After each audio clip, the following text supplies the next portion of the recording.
ఈ కార్తీక మాసంలో పరమేశ్వరుడిని జిల్లేడు పుష్పాలతో ఎవరైతే అర్చిస్తారో వాళ్ళకి దీర్ఘాయువు కలుగుతుంది.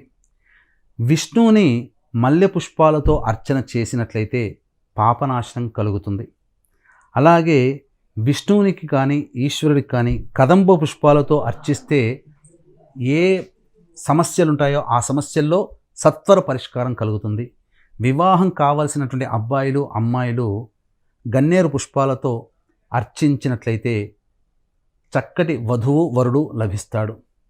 అలాగే సంబంధించినటువంటి అనారోగ్య సమస్యల నివారణకి సంబంధించి శంకు పుష్పాలతో పరమేశ్వరుని అర్చించమని శాస్త్రము.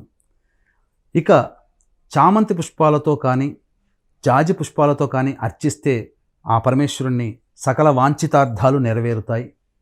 అంతేకాకుండా ఈ యొక్క కార్తీక మాసంలో మార్కండేయ పురాణాన్ని దానము చేయడం వల్ల పౌండరీక యాగము చేసిన పుణ్య ఫలితము కలుగుతుంది.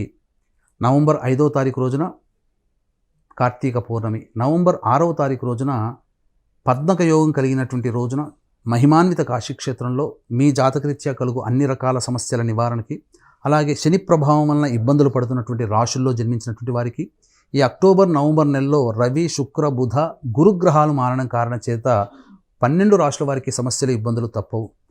ఈ కారణం వలన దోషాలతో ఇబ్బంది పడుతున్నటువంటి వాళ్ళకి సర్వదోష నివారణ పూజలు హోమాలు 6వ తారీఖు నవంబర్ మధ్యాహ్నం 3 గంటలకి ప్రారంభమవుతాయి. ఈ కార్యక్రమంలో నమోదు చేసుకున్నటువంటి వాళ్ళకి శక్తిపాతం చేసినటువంటి కరుంగలి మాల ఇవ్వడం జరుగుతుంది.